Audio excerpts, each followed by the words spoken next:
আদ্দিন হাসপাতাল থেকে সরানো হচ্ছে রোগীদের। বিপাকে স্বজনরা। লাইসেন্স বাতিলের বিরুদ্ধে রবিবার আপিল করবে কর্তৃপক্ষ। চিকিৎসা চলতেছে, এখন কি করবো?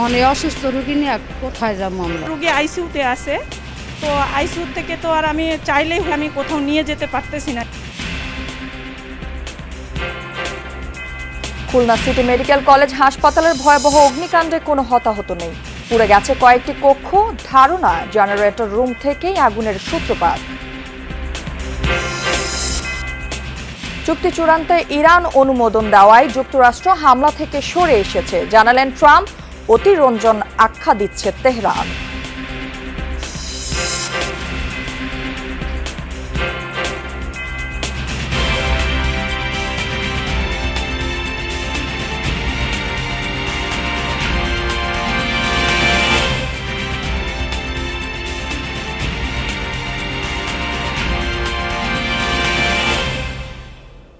দর্শক আমন্ত্রণ যমুনা নিউজে, আপনাদের সাথে আমি আছি রাহেলা জ্যোতি।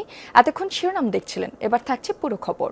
রাজধানীর আদ্দিন হাসপাতালে 6 নবজাতক মৃত্যুর ঘটনায় স্বাস্থ্য অধিদপ্তর হাসপাতালের লাইসেন্স বাতিলের পর রোগীদের অন্যত্র সরিয়ে নিচ্ছেন পরিবার স্বজনরা। রোববার এই নির্দেশের বিরুদ্ধে স্বাস্থ্য মন্ত্রণালয়ে আপিল করবে হাসপাতাল কর্তৃপক্ষ। গতকাল 416 জন রোগী হাসপাতালে ভর্তি ছিলেন, যাদের মধ্যে আজ সকাল পর্যন্ত 176 জন রোগীর অন্যত্র সরিয়ে নিয়েছে তাদের পরিবার। বর্তমানে 243 জন রোগী চিকিৎসাধীন রয়েছেন। হযবরল অবস্থা তৈরি হওয়ায় নানা অভিযোগ জানাচ্ছেন রোগীদের স্বজনরা।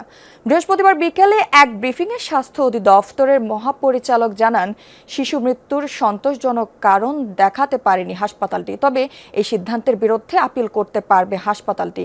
পরে সিদ্ধান্ত অনুযায়ী ভর্তি থাকা রোগীদের দ্রুততম সময়ে সরিয়ে নেওয়ার নির্দেশ দেওয়া হয়।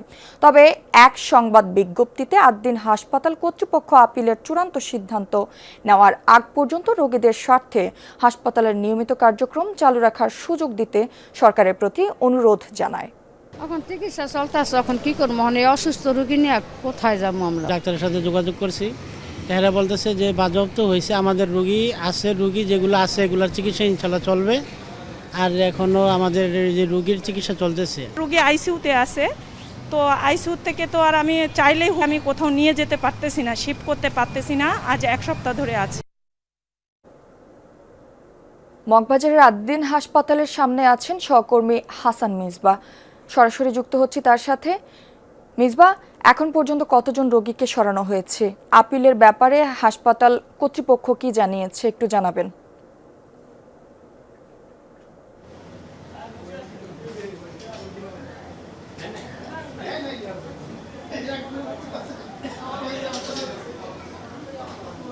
রাজধানী আদ্দিন মেডিকেল কলেজ হাসপাতালের রোগীদেরকে সরিয়ে নেওয়া হচ্ছে। সকাল থেকে 173 জন রোগীকে এখান থেকে সরানো হয়েছে। এই মুহূর্তে আমরা আছি এনআইসিইউর সামনে। এনআইসিইউতে গতকালকে 60 জন রোগী ছিল, আজকে সকালে 10 জন রোগীকে 10 শিশুকে সরিয়ে নেওয়া হয়েছে। আর এখন ভর্তি আছে এখানে 50 জন। পাশাপাশি সিসিইউতে 6 জন রোগী ভর্তি আছে, আইসিইউ এবং এইচডিইউতে ভর্তি আছে 13 জন। সব মিলিয়ে এই মুহূর্তে 243 জন রোগী ভর্তি আছে আদ্দিন মেডিকেল কলেজ হাসপাতালে। সকালে আমরা এসে দেখেছি যে রোগীরা এখান থেকে নিজের মতো করে চলে যাচ্ছেন।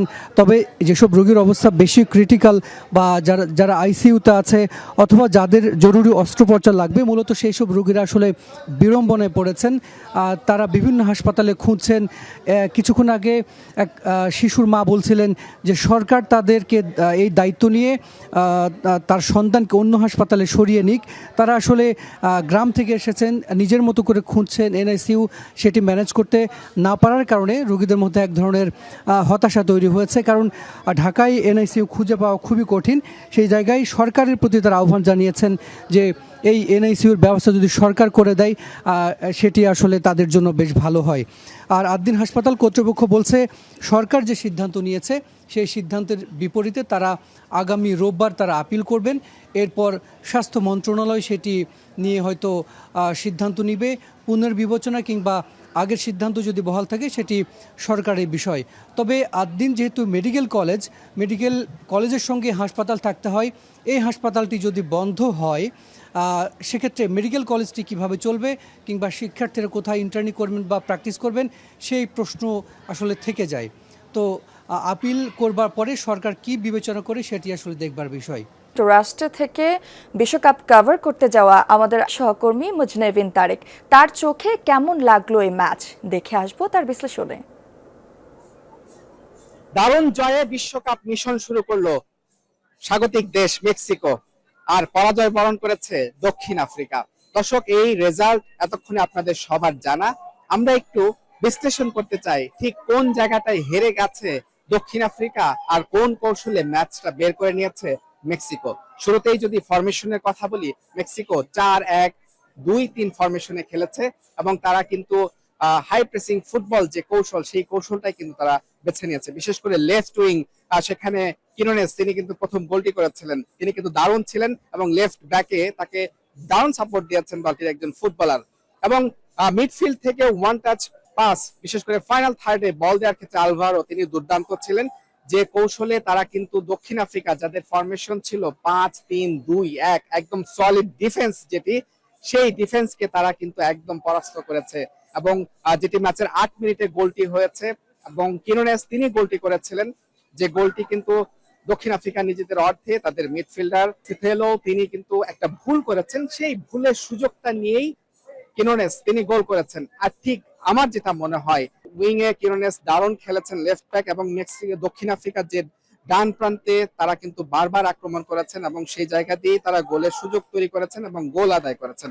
এই ম্যাচের নিঃসন্দেহে আরেকটা টার্নিং পয়েন্ট হয়ে থাকবে দক্ষিণ আফ্রিকা। এর আগেও তারা কামব্যাক করেছিল, সমতায় ফিরেছিল, কিন্তু সেই সুযোগটাও নষ্ট হয়ে যায় যখন ম্যাচের 49 মিনিটে প্রথম লাল কার্ড দেখে দলটির একজন ফুটবলার। এরপর কিন্তু দক্ষিণ আফ্রিকার যে সমতায় ফেরার যে মিশনটা ছিল সেটা আরো কঠিন হয়ে যায়। বিপরীতে মেক্সিকো তারা আরো হাই প্রেসিং ফুটবলে দক্ষিণ আফ্রিকার যে আত্মবিশ্বাস সেটি কিন্তু ঘুরিয়ে দেয় একেবারে, এবং 66 মিনিটে তারা কিন্তু দ্বিতীয় গোলটিও পেয়ে যায়। এরপরে দক্ষিণ আফ্রিকা আরো একটি লাল কার্ড দেখে, এরপর কিন্তু আর ম্যাচে ফেরার কোনো সুযোগই থাকে না, যেটি হয়নি দক্ষিণ আফ্রিকার জন্য। এবং একটা কৌশল নিয়ে তারা মাঠে নেমেছিল, বিশেষ করে মেক্সিকোর যে আজতেকা স্টেডিয়াম, সেখানকার উচ্চতাও একটা বিষয় ছিল। সব মিলিয়ে দক্ষিণ আফ্রিকার সামনে ডিফেন্সিভ ফুটবল ছাড়া খুব একটা বিকল্প ছিল না। তাদের আরেকটা কৌশল ছিল কাউন্টার অ্যাটাক থেকে গোল করা, সেই সুযোগটাও কিন্তু মেক্সিকোর ডিফেন্স তারা কিন্তু দেয়নি। এবং ম্যাচের প্রথমার্ধে দক্ষিণ আফ্রিকা একটিও আক্রমণ করতে পারেনি, মেক্সিকো 6টি আক্রমণ করেছে, 2টি ছিল অন টার্গেটে। সব মিলিয়ে যে কৌশল ফরমেশন, মেক্সিকো কিন্তু শুরুতেই দক্ষিণ আফ্রিকার যে ডিফেন্সিভ কৌশল, তারা জানতো যে দক্ষিণ আফ্রিকা এই কৌশলেই খেলবে, শুরুতেই সেই কৌশলে তারা ফাঁদ তৈরি করেছে এবং গোল দিয়েছে। এবং ম্যাচটা ঠিক এভাবেই ব্রেইন বা মস্তিষ্কের খেলায় ম্যাচটা কিন্তু বের করে নিয়েছে মেক্সিকো। মুজরেবিন Tarek, Jamuna sports, New York. Spain ও ফ্রান্সকে পেছনে ফেলে আবারও ফিফা র্যাঙ্কিংয়ের শীর্ষে আর্জেন্টিনা। কাতার বিশ্বকাপ জিতলেও 2025 সালের জুলাইয়ের পর থেকে র্যাঙ্কিংয়ের শীর্ষে ছিল না তারা। সবশেষ প্রকাশিত র্যাঙ্কিংয়ে 3 থেকে 2 ধাপ এগিয়ে 1 নম্বরে উঠে এসেছে লিওনেল মেসির দল। বিশ্বকাপ প্রস্তুতি ম্যাচে আইসল্যান্ড ও হন্ডুরাসের বিপক্ষে জয় মূলত প্রভাব ফেলেছে র্যাঙ্কিংয়ে। যথারীতি দ্বিতীয় স্থান ধরে রেখেছে স্পেন। প্রস্তুতি ম্যাচে আইভরি কোস্টের কাছে হারের পর উত্তর আয়ারল্যান্ডকে হারালেও শীর্ষস্থান হারিয়ে তৃতীয় স্থানে নেমে গেছে ফ্রান্স। ইংল্যান্ড রয়েছে চতুর্থ স্থানে এবং পর্তুগালের অবস্থান পঞ্চম। ভারত থেকে সীমান্ত দিয়ে পুশিন ঠেকাতে টহল কার্যক্রম জোরদার রেখেছে বিজিবি। আজ ভোর 5টার দিকে কুষ্টিয়ার প্রাগপুর সীমান্তে নারী ও শিশুসহ 12 জনকে পুশিনের চেষ্টা রুখে দিয়েছে বিজিবি। বাহিনীর সহযোগিতার তৎপর ছিলেন স্থানীয়রাও। বিভিন্ন পয়েন্টে অতিরিক্ত টহল, নজরদারি ও গোয়েন্দা তৎপরতা জোরদার করা হয়েছে। সীমান্ত এলাকাগুলোয় বিজিবি ও আনসার বাহিনীর পাশাপাশি এলাকাবাসী নির্ঘুম রাত কাটাচ্ছেন। অরক্ষিত এবং গুরুত্বপূর্ণ পয়েন্টে বাড়ানো হয়েছে টহল। গেল কয়েকদিন ধরেই বিভিন্ন সীমান্তে পুশিনের চেষ্টা করছে বিএসএফ। বিজিবির কঠোর অবস্থান ও নিরাপত্তা ব্যবস্থার কারণে এই প্রচেষ্টা সফল হয়নি। এ পর্যায়ে সীমান্ত পরিস্থিতি নিয়ে জানাতে সাতক্ষীরা থেকে যুক্ত হচ্ছেন সহকর্মী আকরামুল ইসলাম। আকরাম, সীমান্তের পরিস্থিতি এখন কেমন দেখতে পাচ্ছেন, আর বিজিবির নজরদারি কতটা বৃদ্ধি পেয়েছে একটু জানাবেন বিস্তারিত। জ্যোতি, সাতক্ষীরার সীমান্তবর্তী যে এলাকা রয়েছে এখানে কিন্তু বিজিবির যে টহল নজরদারি সেটা রাত দিন চলছে এবং বিএসএফ এর পক্ষ থেকে বিভিন্ন সময় পুশিনের চেষ্টা করা হয়েছে, তবে কিন্তু বিজিবি সেটি রুখে দিয়েছে এবং শুধুমাত্র যে সড়ক পথ নয়, নদীপথেও মানে সুন্দরবন উপকূলীয় অঞ্চলে নদীপথেও পতিত বাংলাদেশিদের জড়ো করে নৌকায় তুলে বাংলাদেশে জলসীমায় প্রবেশ করানোর চেষ্টা করেছে বিএসএফ, তবে সেটিও কিন্তু বিজিবি রুখে দিয়েছে। এবং সাতক্ষীরার যে দুটি ব্যাটালিয়ান মূলত কাজ করে, একটি 33 ব্যাটালিয়ান, এর মধ্যে রয়েছে 54 কিলোমিটার সীমানা, এবং একটি 17 ব্যাটালিয়ান, এটিতে রয়েছে 161 কিলোমিটার সীমানা। তো এই যে বৃহৎ সীমান্ত এলাকার মধ্যে এখন বিএসএফ বিভিন্ন সময় পুশিনের একাধিকবার চেষ্টা করেছে, বিজিবির কঠোর তৎপরতার কারণে সেটি কিন্তু তারা সফল হয়নি এবং বিজিবির পক্ষ থেকে স্পষ্ট বার্তা দেওয়া হচ্ছে যে কোনোভাবেই পুশিনের চেষ্টা মেনে নেওয়া হবে না এবং যে কোনোভাবেই কিন্তু সেটি প্রতিহত করা হবে। এবং সেই লক্ষ্যে বিজিবির গোয়েন্দা নজরদারি টহল কার্যক্রম বাড়ানো হয়েছে, পাশাপাশি স্থানীয় জনসাধারণ মাঝেও কিন্তু জনসচেতনতা বাড়াতে বিজিবি কাজ করছে। সব মিলিয়ে এখন পর্যন্ত সাতক্ষীরার যে সীমান্তবর্তী অঞ্চল রয়েছে সেই অঞ্চলে কিন্তু পুশিনের চেষ্টা করা হলেও বিএসএফ চেষ্টা করেছে, তবে বিজিবির কঠোর অবস্থানের কারণে এখনো পর্যন্ত সেটি তারা সফল করতে পারেনি। খুলনা সিটি মেডিকেল কলেজ হাসপাতালের অগ্নিকাণ্ডে কোনো হতাহতের খবর পাওয়া যায়নি, তবে আগুনের লেলিহান শিখায় পুড়ে গেছে কয়েকটি কক্ষ। বৃহস্পতিবার রাতে ফায়ার সার্ভিসের 2.5 ঘন্টার চেষ্টায় নিয়ন্ত্রণে আসে পরিস্থিতি। এখন খতিয়ে দেখা হচ্ছে ক্ষয়ক্ষতির পরিমাণ। অগ্নিকাণ্ডের কিছুক্ষণের মধ্যেই রোগীদের নিরাপদে সরিয়ে পাঠানো হয় আশেপাশের বিভিন্ন হাসপাতালে। ধারণা করা হচ্ছে নিচতলার জেনারেটর রুম থেকে আগুনের সূত্রপাত। বৃহস্পতিবার রাত 9:30 খুলনা নগরীর ময়লাপোতা মোড়ের কাছে সিটি মেডিকেল কলেজ হাসপাতালে হঠাৎ অগ্নিকাণ্ডের খবরে আতঙ্ক ছড়ায়। মুহূর্তেই ধোঁয়ায় ছেয়ে যায় হাসপাতালের 15 তলা ভবন। আতঙ্কিত হয়ে পড়েন রোগী ও স্বজনরা। বেসমেন্টে হঠাৎ করে একটা বাস্ট হয়েছে, কিছু একটা মনে হয় কিছু একটা পাইপ লিক করছে। আমি ওইখান থেকে দৌড়াই গেছি, আমরা 2-3 জন যাওয়ার পরে আর কি ওইখান থেকে ধোঁয়া বেরোনো শুরু করছে। রোগী যারা আছে, রোগীর স্বজনদের উপরে যারা ছুটোছুটি করছে, ধোঁয়ার কারণে মানুষজন বেশি প্যানিক হয়ে গেছে। আমরা 12 তলায় ছিলাম আইসিইউতে, ওখান থেকে দাদাকে নামাই আনলাম এবং খুব ঝামেলার ভিতরে ছিলাম। আগুন থেকে বাঁচাতে হাসপাতালে ভর্তি রোগীদের নিরাপদে সরিয়ে নেওয়া হয়, পরে আশপাশের বিভিন্ন হাসপাতালে পাঠানো হয় তাদের। পেশেন্ট মারা যায়নি, আমরা সাধ্যমতো চেষ্টা করছি। আইসিইউ সব রোগী বেরোনোর পরে আমরা বেরোইছি। এখন প্লিজ, এখন কোনো কথা বলতে পারবো না, এখন কোনো কথা বলার অবস্থার মধ্যে নাই। কথা জানাবো, আপনাদেরকে জানাবো। খবর পেয়ে ফায়ার সার্ভিসের 12টি ইউনিট ঘটনাস্থলে পৌঁছে আগুন নিয়ন্ত্রণে কাজ শুরু করে। প্রায় 2.5 ঘন্টার চেষ্টায় নিয়ন্ত্রণে আসে পরিস্থিতি। প্রাথমিক ধারণা, নিচতলার জেনারেটর রুম থেকেই আগুনের সূত্রপাত। যে আগুন যদি একবার উপরের দিকে ওঠে, সে আগুন নিয়ন্ত্রণে রাখা যায় না। আমরা আমাদের সর্বোচ্চ চেষ্টা করছি, বেসমেন্ট থেকে আগুন উপরে উঠতে দিই নাই। রুগী থাকে উপরের দিকে কোনো আগুন যায় নাই, ধোঁয়াও যায় নাই। আগুনের সূত্রপাত বেসমেন্ট থেকেই, এবং এটা তদন্ত না করে বলা যাবে না যে কি বিদ্যুৎ থেকে নাকি জেনারেটর থেকে। শুধু সিটি মেডিকেল নয়, সব হাসপাতালেই অগ্নি নির্বাপন ব্যবস্থায় জোরদারের দাবি তুলেছেন প্রত্যক্ষদর্শীরা। একই সাথে এক্সিট বা বহির্গমন পথও সহজ রাখার দাবি সবার। তাপস সরকার, যমুনা নিউজ। এ বিষয়ে আরও জানাতে যোগ দিচ্ছেন সহকর্মী প্রবীর বিশ্বাস। প্রবীর, এই মুহূর্তে হাসপাতাল ঘিরে সার্বিক পরিস্থিতি কেমন দেখতে পাচ্ছেন, আর অগ্নিকাণ্ডের কারণ জানা গেল কিনা একটু জানাবেন।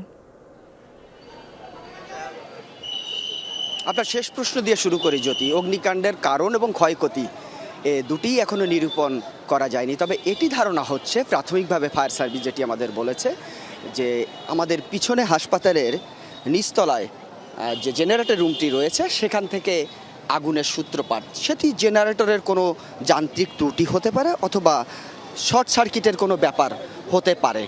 তারপরই এখানে আগুন লাগার ঘটনা ঘটে, যেটি ধোঁয়ায় আসলে পুরো ভবনটি আচ্ছন্ন হয়ে যায়। এবং 16 তলা বিশিষ্ট একটি বেসরকারি হাসপাতাল, এখানে 250 শতাধিক রোগী গতকাল ভর্তি ছিল। আপনাকে বলে রাখি যে খুলনার অন্যতম বেসরকারি স্বাস্থ্যসেবা দানকারী প্রতিষ্ঠান, যেখানে আইসিইউ, সিসিইউ, এনআইডিইউ, এইচডিইউ সহ সব ধরনের স্বাস্থ্যসেবা দেওয়া হয় রোগীদের।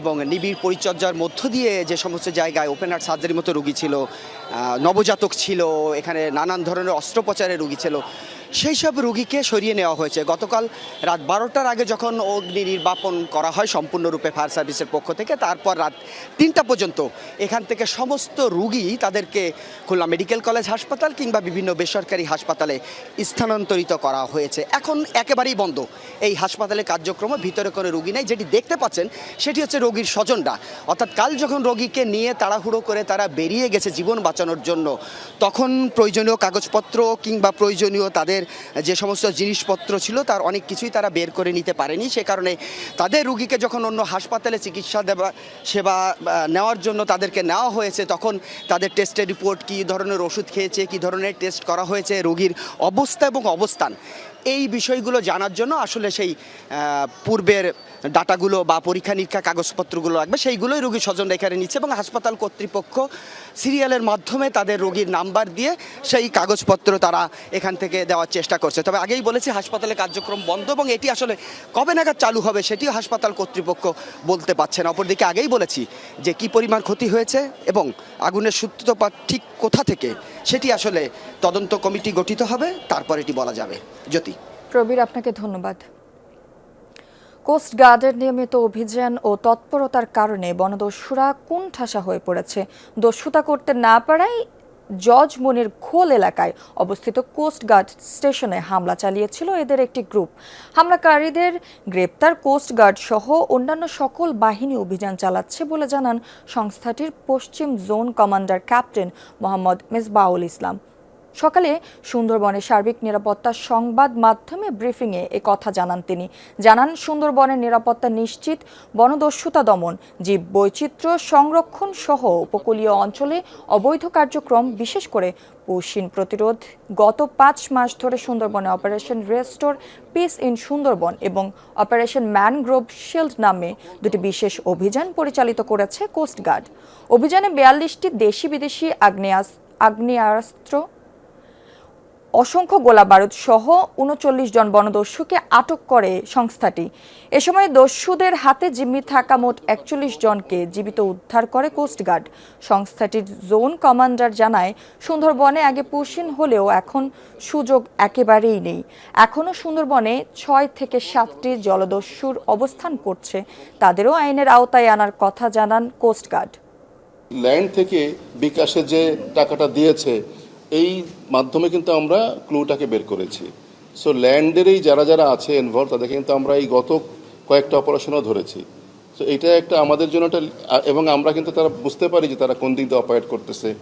আমাদের অনেক ট্র্যাকিং ব্যবস্থা আছে, সেভাবে ল্যান্ডেগুলোকে আমরা ধরি নাই তা না, বাট মেইন যারা ইনভলভ তারা তো ইয়ের মধ্যে থাকে, সুন্দরবনের মধ্যে থাকে।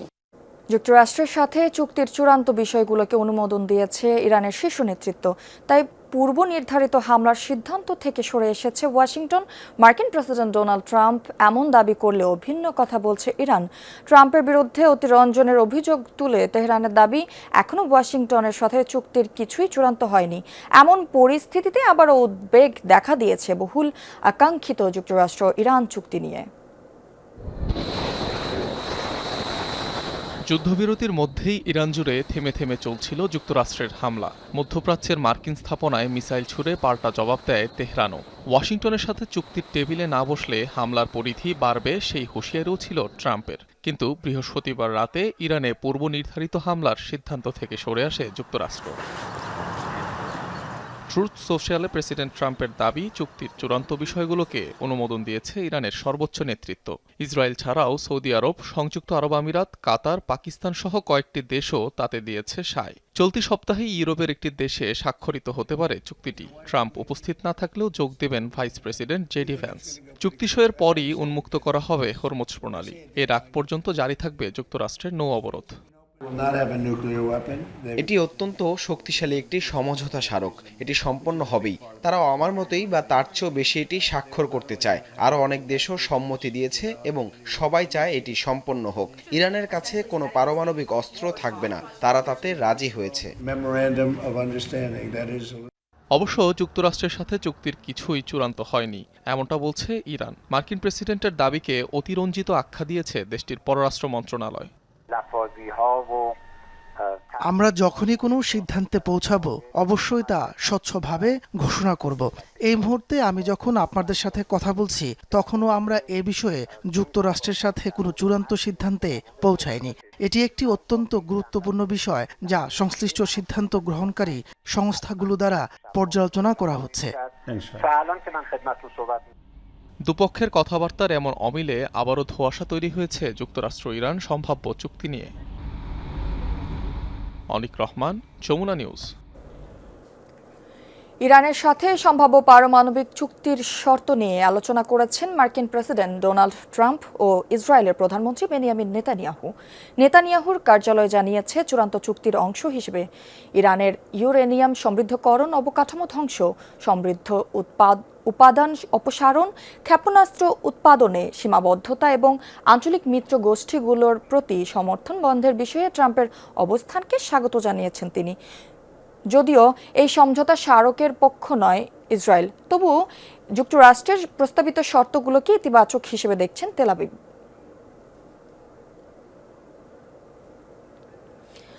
আগামী মহরম মাসে অনুষ্ঠিত হবে নিহত ইরানের সাবেক সর্বোচ্চ ধর্মীয় নেতা আয়াতুল্লাহ আলী খামিনির জানাজা। এ ঘোষণা দিয়েছেন তেহরানের মেয়র আলী রেজা জাকানি। রাষ্ট্রীয় বার্তা সংস্থা ফার্সের বরাত দিয়ে জানিয়েছে সংশ্লিষ্ট গণমাধ্যমগুলো। এতে বলা হয়, মহরম মাসের দ্বিতীয় 10 দিনে রাষ্ট্রীয় সম্মাননায় শেষ বিদায় জানানো হবে আয়াতুল্লাহ আলী খামেনিকে, যা ইংরেজি মাস অনুযায়ী জুন ও জুলাইয়ের মাঝামাঝি সময়ে পড়ে। এর আগে আয়াতুল্লাহ খামেনির জানাজা মহরমের শুরুতেই আয়োজন করার পরিকল্পনা ছিল ইরান কর্তৃপক্ষের। গেল ফেব্রুয়ারিতে যুক্তরাষ্ট্র ইসরায়েলের যৌথ হামলায় প্রাণ হারান আয়াতুল্লাহ আলী খামেনি।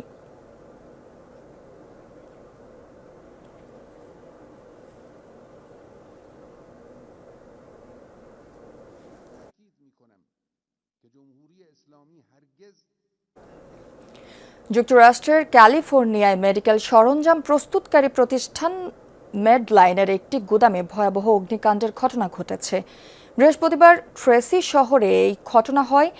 আগুন লাগার পর আকাশ জুড়ে ছড়িয়ে পড়ে ঘন কালো ধোঁয়া। স্থানীয় সময় দুপুর 1টার দিকে ঘটনাস্থলে পৌঁছে আগুন নিয়ন্ত্রণে কাজ শুরু করেন ফায়ার সার্ভিসের সদস্যরা। এ সময় আশেপাশের সড়কগুলোতে যান চলাচল বন্ধ করে দেওয়া হয়। শহর কর্তৃপক্ষ সামাজিক যোগাযোগ মাধ্যমে সতর্কবার্তা দিয়ে জানায়, আগুনের কারণে এলাকার বায়ুমানের অবনতি হয়েছে। বাসিন্দাদের ঘটনাস্থল ও আশেপাশের এলাকা এড়িয়ে চলার পরামর্শ দেওয়া হয়েছে। তবে অগ্নিকাণ্ডের কারণ এখনও জানা যায়নি। বিষয়টি তদন্ত করে দেখা হচ্ছে। দর্শক, এই ছিল যমুনা নিউজে